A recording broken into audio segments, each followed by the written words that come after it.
निहायती मोहतरम और काबिल एहतराम नाजरीन गवाही टेलीविज़न, एक बार फिर नवीद मलिक प्रोग्राम चिरागे राह लेकर आपकी खिदमत में हाजिर है और आदाब अर्ज करता है।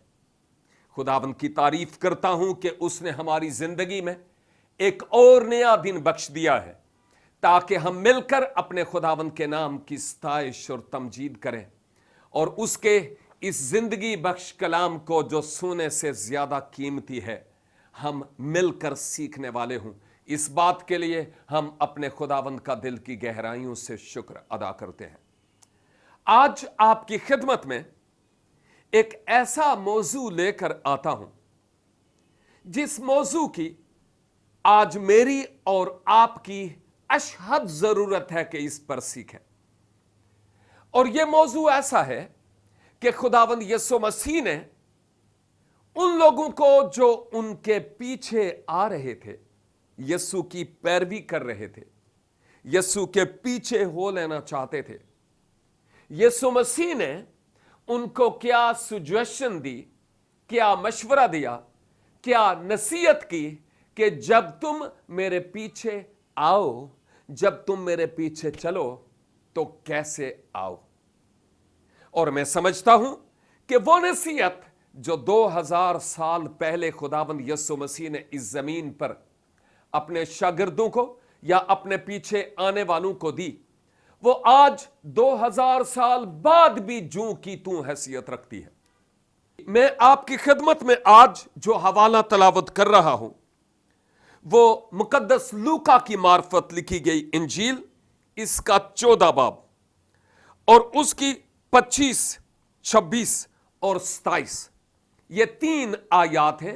लूका 14 और उसकी 25, 26 और 27 किताब मुकद्दस में लिखा है, जब बहुत से लोग उसके साथ जा रहे थे तो उसने फिर कर उनसे कहा, अगर कोई मेरे पास आए और अपने बाप और मां और बीवी और बच्चों और भाइयों और बहनों बल्कि अपनी जान से भी दुश्मनी न करे तो मेरा शागिर्द नहीं हो सकता।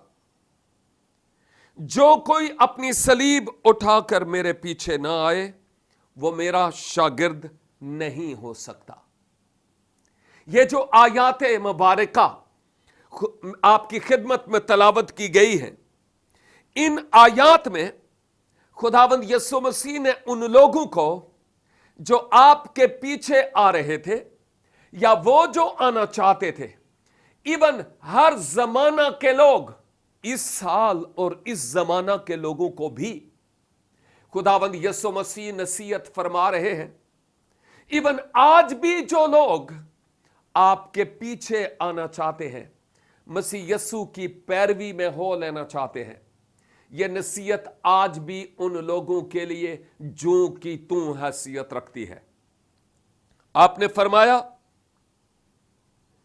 कि अगर कोई मेरे पास आए यानी मेरे पीछे चले और अपने बाप और मां और बीवी और बच्चों और भाइयों और बहनों बल्कि अपनी जान से भी दुश्मनी ना करे तो वो मेरा शागिर्द नहीं हो सकता। सुन रहे हैं आप?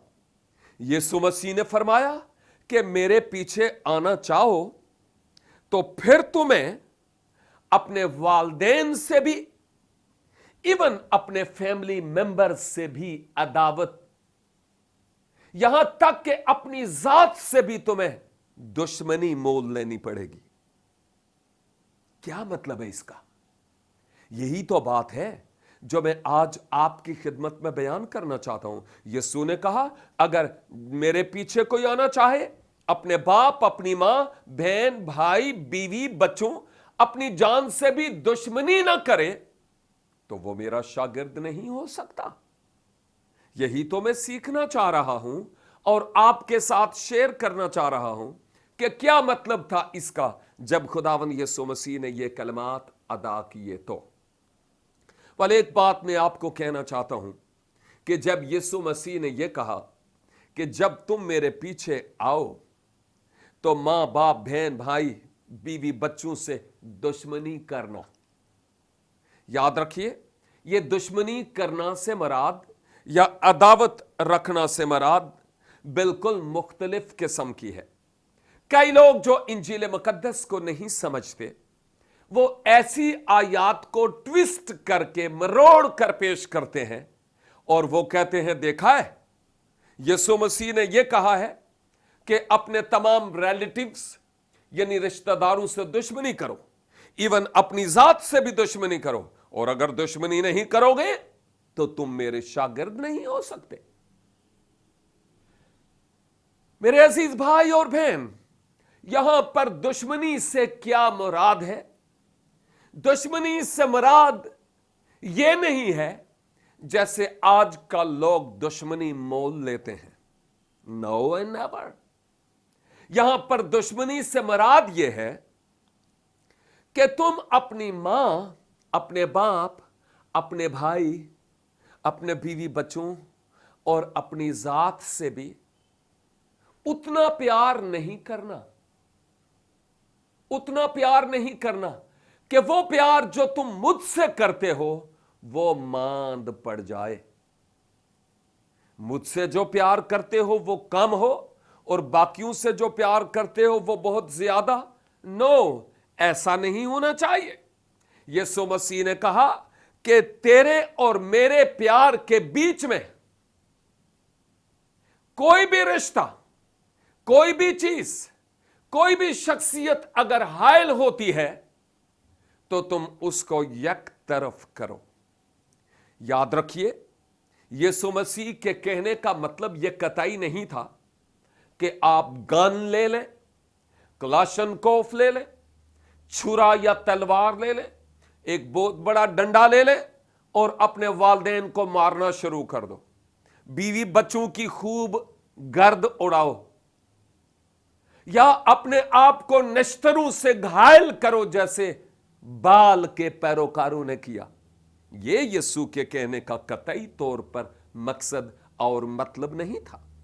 यीशु मसीह जब यह कहते थे कि बाकियों से तुम्हें दुश्मनी करनी पड़ेगी अगर तुम मेरे पीछे चलो, तो इसका मतलब यह था कि मेरी पैरवी में हर वो चीज या हर वो रिश्ता जो रुकावट का सबब बनता है या मुझसे तुम्हें दूर ले जाए, उन तमाम चीजों को तुम बिल्कुल अलग कर लो। सबसे ज्यादा प्रायोरिटी, तरजीह और अवलियत उनका मतलब था कि तुम मुझे दो, बाकी सब चीजें बाद की है। दूसरे लफ्जों में मैं आपकी खिदमत में यूं कहूंगा कि यीशु मसीह के कहने का मतलब यह था कि दुनियावी रिश्तेदार, खा वो वालदैन है, खा वो औलाद है या शरीक सफर है, उनका एक अपना मकाम है। इंजील मुकद्दस में बहुत सारी ऐसी आयात हैं, इवन पुराने अहदनामे में भी। मैं आपको यह बताना चाहता हूं कि एक हुक्म जो अहकाम अशरा यानी 10 अहकाम में से है, वो ये है कि अपने मां और बाप की इज्जत करना, इससे तुम्हारी उम्र इस जमीन पर दराज होगी। यानी वालिदैन की इज्जत करने के लिए कहा गया, और यह भी कहा गया कि वादा भी है कि जनाब इज्जत करने के मुकाबले में जो तुम्हें मर्तबा मिलेगा, जो तुम्हें मकाम मिलेगा, वो ये कि इस जमीन पर तुम्हारी उम्र दराज होगी। तो आप देख लीजिए कि क्या कहा जा रहा है। यीशु मसीह हमें यह नहीं कहते कि तुम अपनी मां और बाप की इज्जत नहीं करना, यह नहीं कि अपने बीवी बच्चों को प्यार नहीं करना, यह नहीं कि उनका ख्याल नहीं रखना, यह नहीं कहा कि तुम उनको मारना। ना, यीशु मसीह ने यह कतई तौर पर नहीं कहा कि अपने सारे रिश्तेदारों को छोड़ दो और बस मेरे पीछे आ जाओ। नो, हर एक की अपनी अपनी जगह पर एक खास मकाम है, पोजीशन है। लेकिन यीशु मसीह के कहने का मतलब यह था कि जैसे अहद अतीक में भी आया है कि अपने सारे दिल से, सारी अकल से, सारी ताकत से खुदावन अपने खुदा से मोहब्बत रखो। यानी जो मोहब्बत इलाही है, यीशु मसीह से मोहब्बत है, वो बाकी तमाम रिश्तों पर सबकत ले जाए। क्योंकि अगर यीशु से प्यार नहीं होगा तो मुझे अपने घर वालों की फिक्र होगी, रिश्तेदारों की फिक्र होगी, बीवी बच्चों की फिक्र होगी, और वो जो खुदावन मुझसे चाहता है वो मैं कर नहीं पाऊंगा। यही तो एक अहम तरीन बात है जो मुझे और आपको खुदावन यीशु मसीह सिखा रहे हैं। लेकिन इसके बाद बहुत सारी और खूबसूरत बातें हैं जो मुझे और आपको वो सिखाना चाहते हैं। अब वो क्या कहते हैं नेक्स्ट। मैं आगे बढ़ना चाहता हूं, लेकिन वक्त की घड़ियां मजबूर करती है कि यहां पर एक ली जाए छोटी सी ब्रेक। आप स्क्रीन के पास ही रहिए, कहीं मत जाइएगा और देखते रहिए प्रोग्राम चिरागे राह। बात करते हैं ब्रेक के बाद।